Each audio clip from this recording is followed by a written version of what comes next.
They didn't even pretend to lower their voices. That was the first insult. The second was how everyone suddenly became experts in Tina's life, as if her womb had an announcement board outside the house. Tina stood in the middle of the living room she had grown up in, gripping a small traveling bag that looked terribly out of place among the expensive furniture. The walls were lined with framed photos, wedding photos, engagement photos, baby dedication photos. It was like a museum of marital success. Everyone except Tina. Her youngest sister, Kemi, was seated on the arm of the sofa, scrolling through wedding vendors on her phone. "Mummy, this decorator is saying fresh flowers only. No artificial," she said happily. "After all, my husband doesn't like fake things." Tina swallowed. But fake happiness is allowed in this house. Her other sister, Funke, rubbed her ring finger dramatically. 2 weeks to my wedding, she announced for the 5th time that day. "Tina, have you even thought of buying your asoebi?" Tina forced a smile. "Don't worry, I'll wear something decent. I won't disgrace the family." Her aunt cleared her throat loudly, because drama requires sound effects. "Disgrace?" she repeated. "My dear, the disgrace already happened." Tina blinked. "Excuse me?" The aunt adjusted her gele like she was preparing for war. "How can all your mates be married and you are still in this house? You're just here like spare furniture. Even center table gets visitors." Kemi snorted.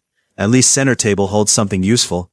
Tina laughed, not because it was funny, but because if she didn't laugh, she might scream. Her mother folded her arms. "People are already talking," she said. "They're asking if something is wrong with you." Tina raised an eyebrow. "Like malaria?" Her mother ignored the sarcasm. "At 28, you are still single. No husband, no child. What exactly are you waiting for? Visa to heaven?" Funke sighed dramatically. "She even eats like a married woman," she added. "But no husband." Tina stared at her. "So I should starve myself until someone proposes?" Her father finally spoke, without lifting his eyes from the newspaper. "This house is for families." Tina's heart skipped. "Your siblings are bringing spouses home," he continued. "There is no space for a woman who doesn't know where her life is going." The room went quiet. Too quiet. Tina looked around, waiting for someone, anyone, to say this is a joke. No one did. She lifted her small traveling bag. "So that's it?" she asked softly. "After everything?" Her mother waved her hand dismissively. "You're not a child. Go and find yourself." Tina nodded slowly. She walked to the door. No hug, no goodbye, not even transport money.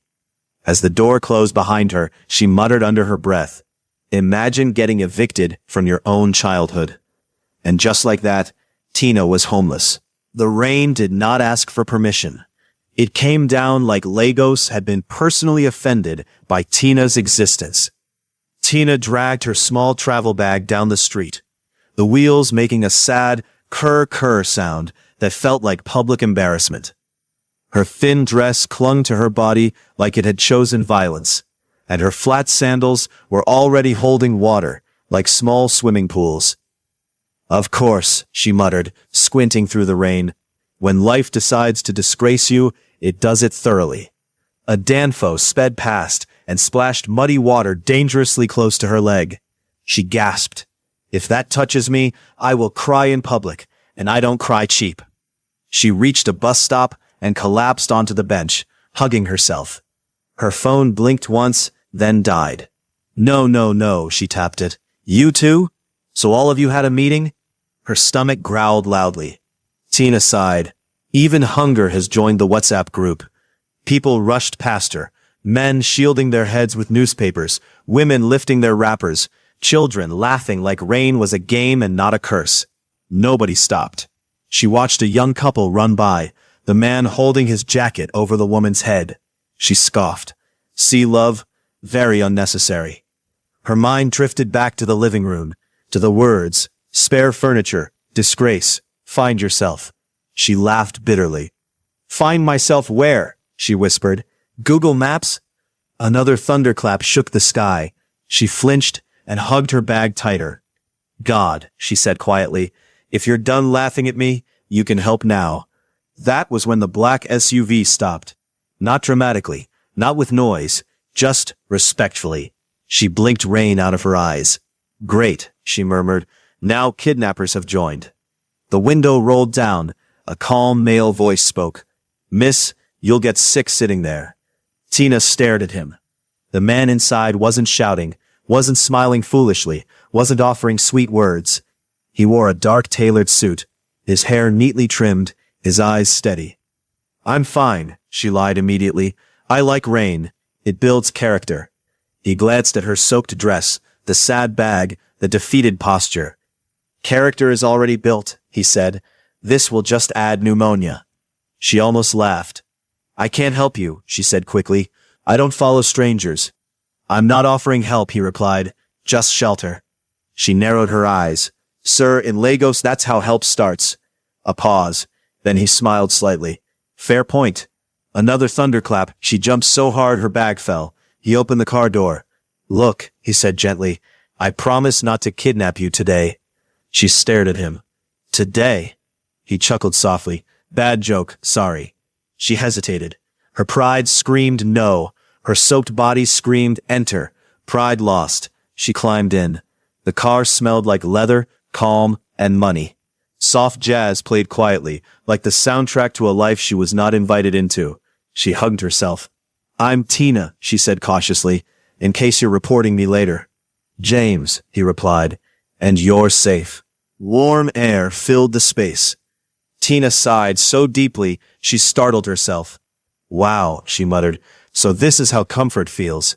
I've been cheating myself." James smiled. She glanced at him. "So where are you taking me? Police station? Church? Underground lab?" "A guest house," he said. "Mine." She raised an eyebrow. "Ah, so you're rich." "I manage," he replied. She snorted. "People who manage don't stop SUVs in the rain." He laughed. When they arrived, Tina stared at the building. "Is this a hotel?" "No." "Are you sure? Because I don't want to be arrested for sleeping above my class." He opened the door for her. "Relax," he said. "You look like someone who needs sleep, not explanation." Inside was warmth, soft lights, clean lines, peace. She whispered, "Wow." James handed her a towel. "Bathroom's there. Food will be ready soon." She froze. "You're not asking questions?" "Not today." She nodded slowly. "Thank you," she said, "for not asking." That night, wrapped in a borrowed robe, belly full, body warm, Tina lay on the bed and laughed softly. "Imagine," she whispered to the ceiling, "getting kicked out and upgraded the same day." Outside, the rain continued. But inside, Tina was safe. Tina did not plan to stay. That was her first lie to herself. She told herself she was just resting small at James Okoye's guest house, like a phone placed on charge for 5 minutes, but secretly plugged in overnight. By the third day, she knew the truth. This place had spoiled her. The guest house kitchen alone was enough to change a person's destiny. Everything worked. The blender didn't threaten to explode. The kettle boiled without drama. Even the fridge light came on immediately, like it respected itself. Tina stood in front of the coffee machine one morning, staring at it suspiciously. "Good morning," James said from behind her. She jumped. "Ah, sir, you move like Wi-Fi signal, no footsteps." He smiled. "Coffee?" She nodded. "I don't know how to use that thing. It looks like it needs a master's degree." James pressed 2 buttons. Coffee appeared. Tina gasped. "So that's it? In my house, we fight kettle for 20 minutes. He laughed. "That's not a house. That's combat training." They sat at the sleek dining table, glass top, leather chairs, sunlight streaming in like money lived there. "So," James said, stirring his coffee, "what do you do, Tina?" She paused. That question used to embarrass her. "I studied business administration," she said carefully. "I've worked in offices, admin work, organizing things, fixing chaos." James raised an eyebrow. "Impressive skill." She smiled slightly. "People usually stop listening." He didn't. Instead, he leaned back. "I have a company full of chaos." Her eyes lit up. "What kind of chaos?" "The rich professional kind." She laughed. 2 days later, she was in his office. And that was when she realized she had been living below her destiny. The office was beautiful. Marble floors, floor-to-ceiling glass, Soft brown wood panels, minimalist decor that whispered authority. Even the chairs looked like they had degrees. Tina sat stiffly at the desk James had assigned her. "This is temporary," she said quickly. "I don't want people to think that you were hired because I pitied you," he finished. She nodded. He smiled. "Then don't be pitiful." Her first task was to organize his schedule. By noon, she had color-coded meetings, rearranged deadlines, and politely told 3 senior managers that no, the CEO was not available anytime you feel like. One of them blinked at her. "Who are you again?" She smiled sweetly. "Someone who values his blood pressure." By evening, James glanced at his tablet. "Who canceled my meeting with the contractor?" "I did," Tina said calmly. "He's late, unprepared, and lies with confidence. I rescheduled him for next week." James stared, then laughed. "You fired him from my calendar." "Yes, sir, temporarily." That night, as they sat in the office lounge, James handed her tea. "You're good," he said simply. She shrugged. "I just like things to make sense." "You make sense," he replied. She froze. That was dangerously close to a compliment. "Get used to it." Tina walked back to her room later that night, heart light, steps confident. For the first time in years, she wasn't the family embarrassment.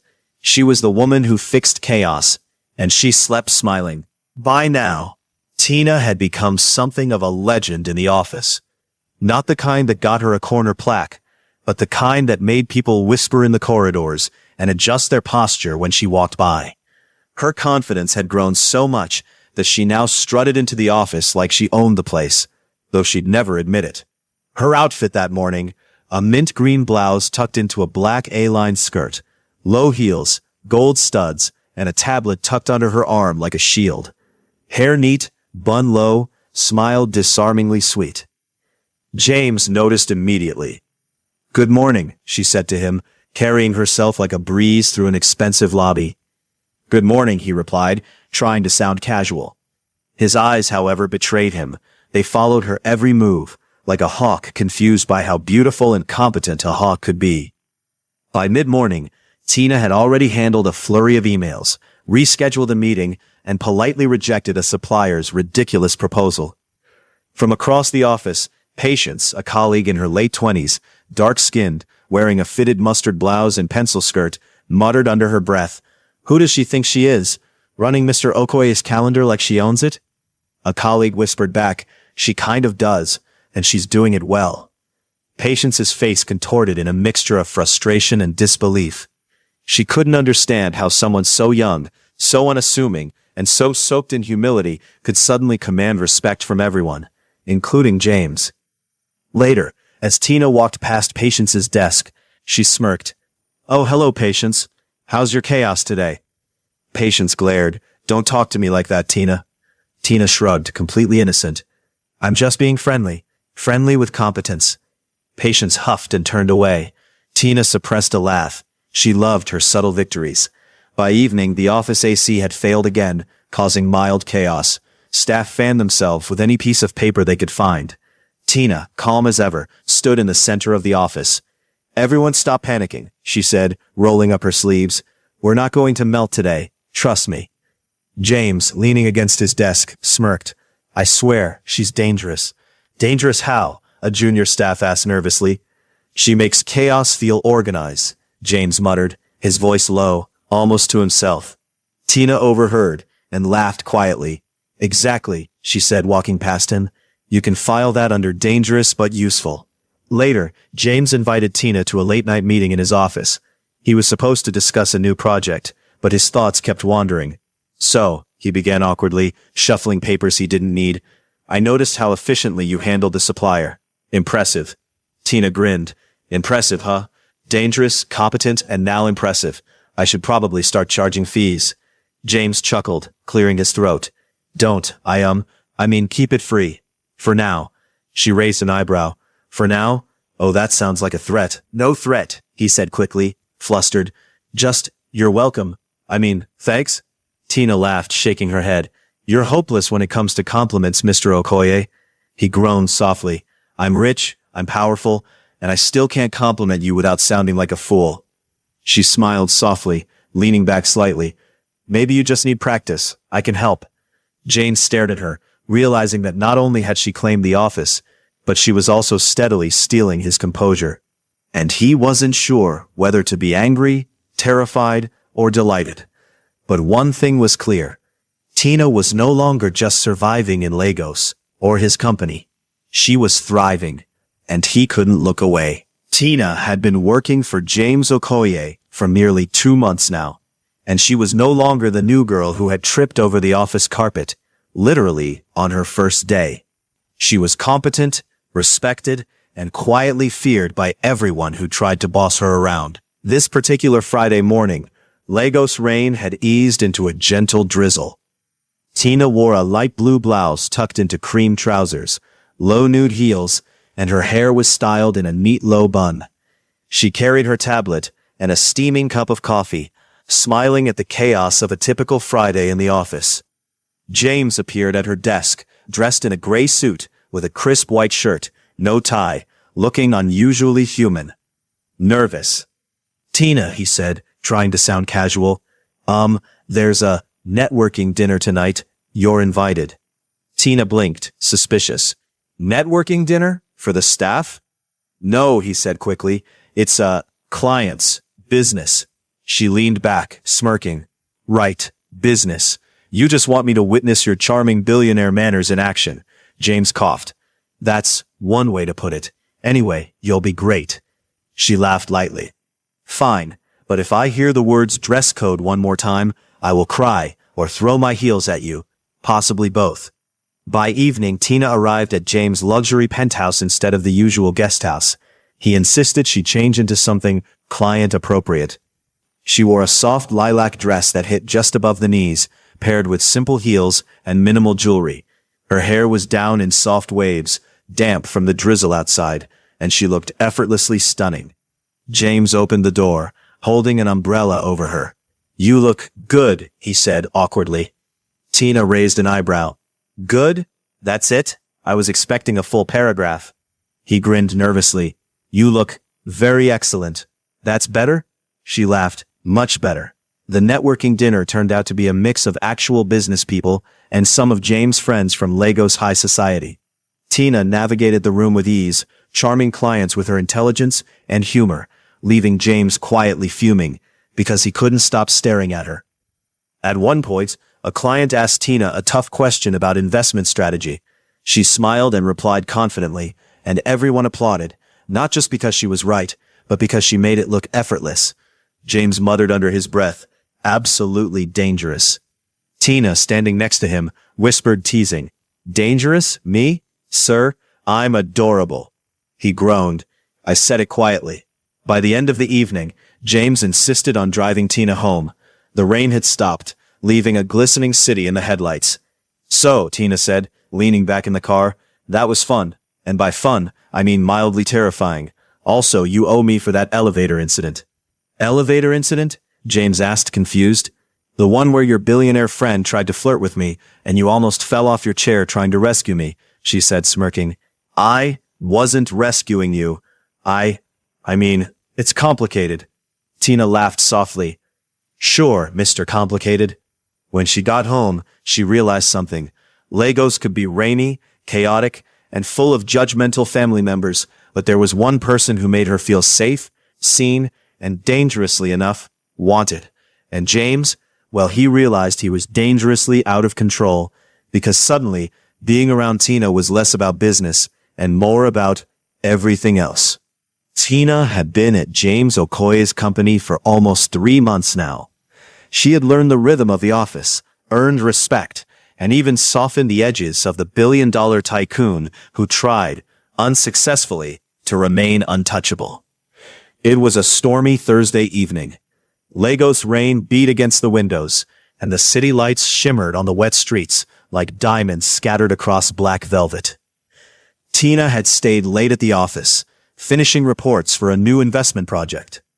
Her cream blouse was tucked neatly into navy trousers, and her low heels clicked softly on the marble floor as she made her way to James' office. James had called her earlier. "Tina, could you come by? I need your opinion on something," he had said, voice slightly strained but careful. Now, standing at his office door, she hesitated. The room smelled faintly of sandalwood and polished wood. James' subtle cologne lingering in the air.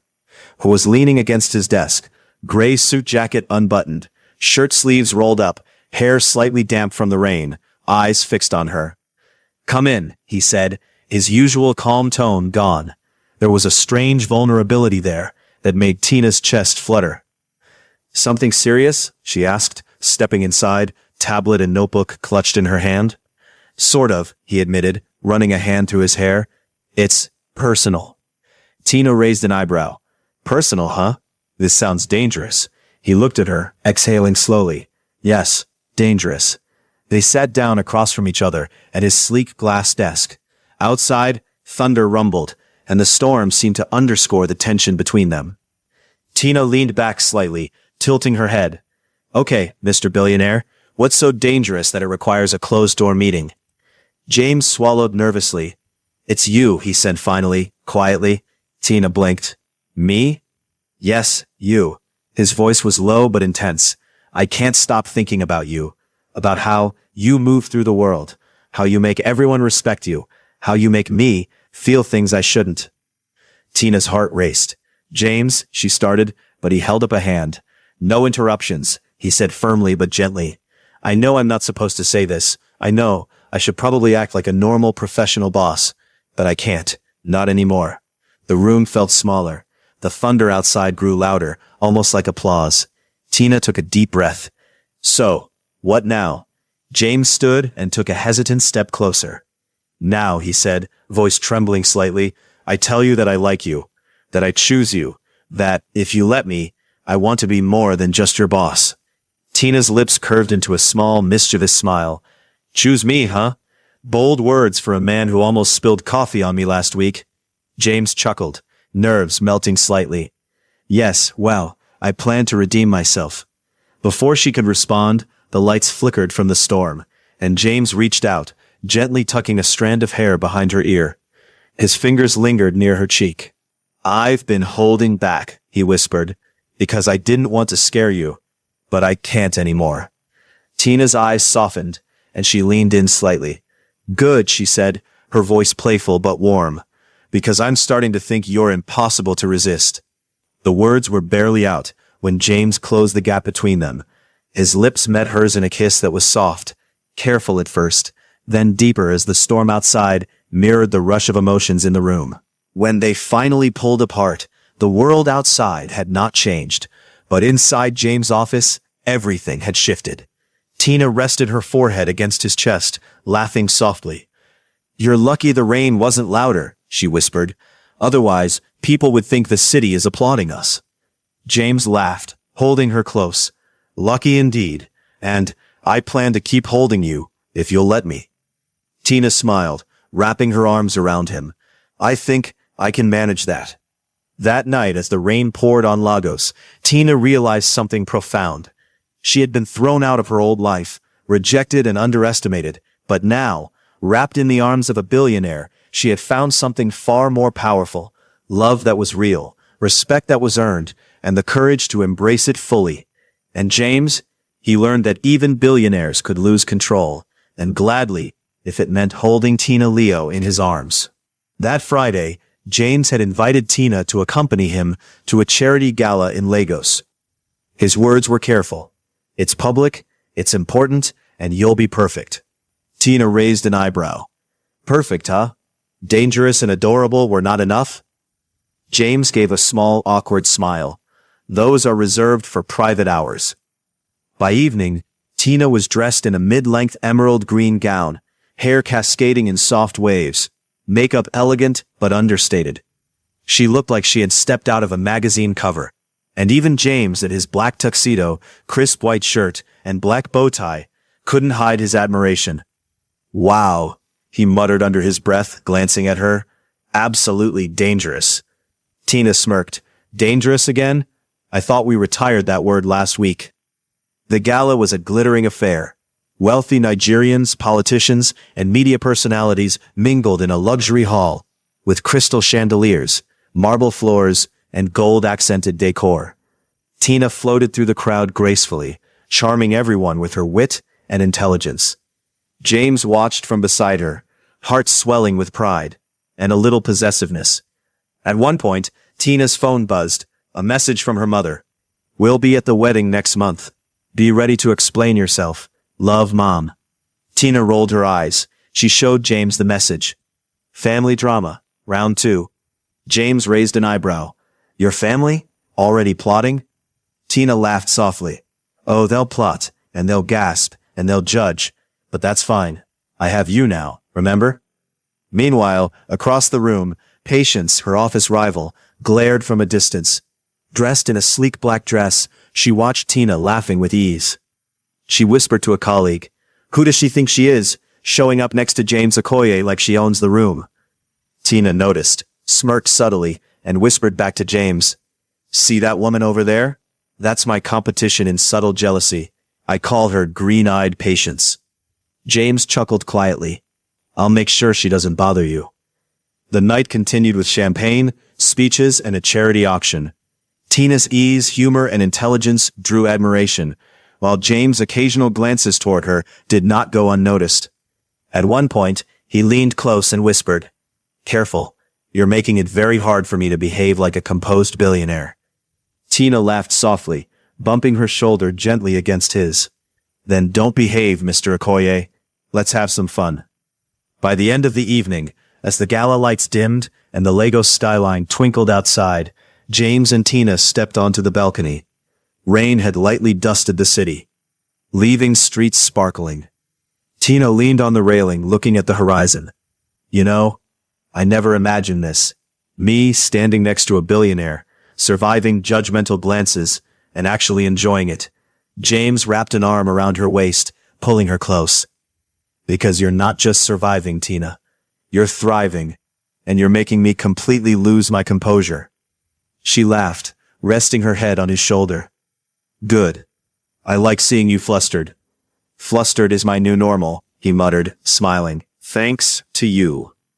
And as Lagos glittered below them, Tina realized that life with James would never be boring. Whether it was navigating high society, handling jealous rivals, or surviving family drama. But for the first time in her life, she felt truly unstoppable. The thunder struck like it had a personal issue with the mansion. Boom!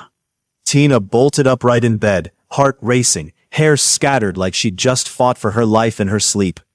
"Jesus, Mary, and Joseph," she gasped, clutching her duvet.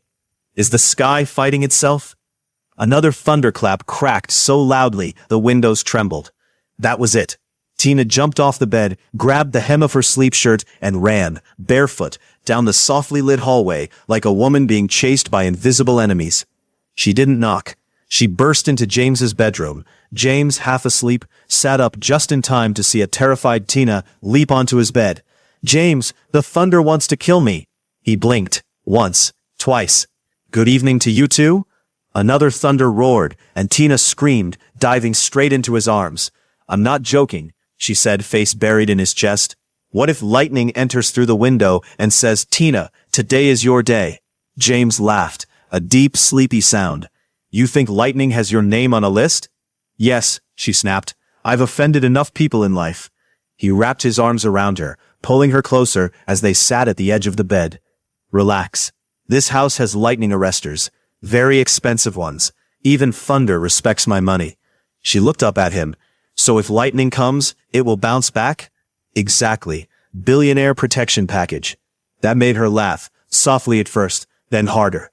The fear melted, replaced by warmth, safety, and the closeness she suddenly became very aware of. James brushed a loose strand of hair from her face. His laughter faded. His voice softened. "Tina, do you know how hard it's been pretending I don't feel this?" She blinked. "Feel what?" He inhaled slowly. "You." The thunder rolled again, but this time, Tina didn't flinch. James leaned in, hesitation fighting desire, then losing. He kissed her, not rushed, not careless. Deep, certain, intense. Tina melted into him, her hands gripping his white sleep shirt as if it were the only thing keeping her grounded. When they finally pulled apart, she was breathless. "Well," she whispered, smiling, "if lightning strikes now, at least I'll die happy." James laughed and pulled her down with him onto the bed. That night the storm raged outside. Inside, they slept wrapped in each other's arms, Tina tangled in his white shirt, James holding her like something precious the world couldn't have. Morning came quietly. Sunlight streamed through the curtains. Tina woke up warm. Too warm. She opened her eyes and froze. She was in James's bed, half naked. His arm was draped lazily over her waist. She burst out laughing. James groaned. "Why are you laughing like a cartoon villain this early?" "I ran from thunder," she said between laughs, "and ended up stealing your bed, your shirt, and your piece." He opened one eye, smirked. "Worth it." They lay there for a moment, laughing like teenagers who'd broken curfew. As they got up to dress, Tina's phone rang. She glanced at the screen. "My mother." James raised an eyebrow. "Should I hide?" Tina answered, "Hello, Mom." There was a pause. Then, "Your sister's wedding is in 3 days. Are you coming, or are you still busy being independent?" Tina smiled sweetly. "Yes, Mom, I'll be there." She hung up and turned to James. "Guess who's attending a wedding 3 days later?" The wedding venue buzzed with music, chatter, and gossip until the sound of rotor blades sliced through the air. Heads tilted upward. A sleek black helicopter descended gracefully. The crowd gasped. When Tina stepped out, elegant, radiant, confident, beside James Okoye, silence fell like a slap. Whispers exploded. "Who is that man? Is that Tina? Wait, that Tina?" Her mother's smile froze mid-laugh. Her eyes widened. Her breath caught. The daughter she called useless had arrived, in a helicopter. Tina walked past her family, chin lifted, arm linked with James. She leaned toward him and whispered, "See? Thunder didn't kill me. It upgraded me." James smiled. "Told you. Billionaire protection package." And in that moment, Tina knew. Sometimes, the storm that scares you is the one that pushes you straight into your destiny.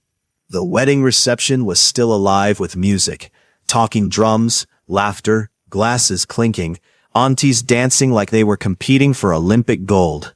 Tina stood beside James, smiling politely as guests whispered and stared, still trying to process the fact that this Tina had arrived in a helicopter and stolen the spotlight without trying. She leaned closer to James and whispered, "You know I only came for small rice and stew. I didn't plan to scatter destinies." James chuckled. "You don't scatter destinies, you upgrade them." As the sun dipped lower, painting the sky in soft gold, James gently squeezed Tina's hand. "Come with me," he said. She raised an eyebrow. "If this is another surprise that involves height or engines, warn me now." "No helicopters," he smiled, "I promise." He led her away from the crowd to a quieter part of the venue, a garden corner lit with fairy lights, flowers swaying gently in the evening breeze. The noise faded into the background. James turned to face her. For once, the confident billionaire looked nervous. "Tina," he began, exhaling slowly, "when I met you in the rain, you thought you were being rescued. But the truth is, you rescued yourself. I just had the privilege of watching you rise." Her throat tightened. "I don't love you because you survived," he continued. "I love you because you are kind, brilliant, stubborn, funny, and strong, even when you're scared of thunder." She laughed through her tears. It was very aggressive thunder. He smiled, then slowly went down on one knee. Gasps echoed behind them. James reached into his pocket and brought out a simple, elegant ring. Timeless, intentional. "Tina Leo," he said softly, "I am not here to save you. I am here to choose you. Every day. Will you marry me?" For a second, Tina couldn't speak. This was the same woman they once called spare furniture. The same woman they pushed out of her home. The same woman who cried alone at a bus stop. Now, she was being chosen. Openly, proudly, without shame. She laughed, tears spilling freely. "Yes," she said. "Yes, James. Before thunder changes its mind." The crowd erupted. Her mother stood frozen, hands trembling, not from anger but from realization. The daughter she dismissed had become the woman everyone admired. Her father wiped his eyes quietly. Her sisters watched in stunned silence. James stood and pulled Tina into his arms, kissing her gently as applause surrounded them. Later that night, as they sat together watching the celebration continue, Tina rested her head on James's shoulder. "You know," she said softly, "being thrown out was the best thing that ever happened to me." James kissed her forehead. Because it led you to yourself. She smiled. And in that moment, Tina understood the truth. Love didn't come to complete her. Success didn't come to define her. Marriage didn't come to give her worth. She had always been enough.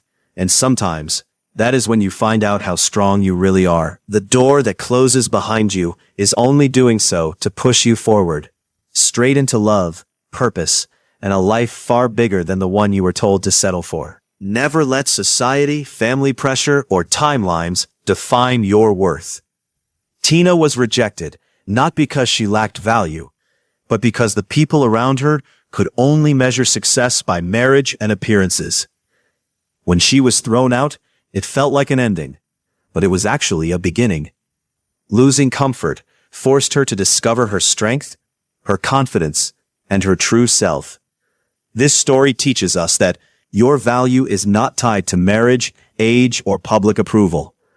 Being rejected by people does not mean you are rejected by destiny. Sometimes, being pushed out is the push you need to walk into your purpose. Real love does not come to rescue you. It comes to choose you. Those who underestimate you today may stand in awe of you tomorrow. Life does not always follow society's schedule. When you trust yourself, grow in your own time, and refuse to shrink for anyone, the right people and the right opportunities will meet you at the right moment. Remember, the door that closes behind you is often the one guiding you forward. If this story touches your heart, please like and subscribe for more of the story.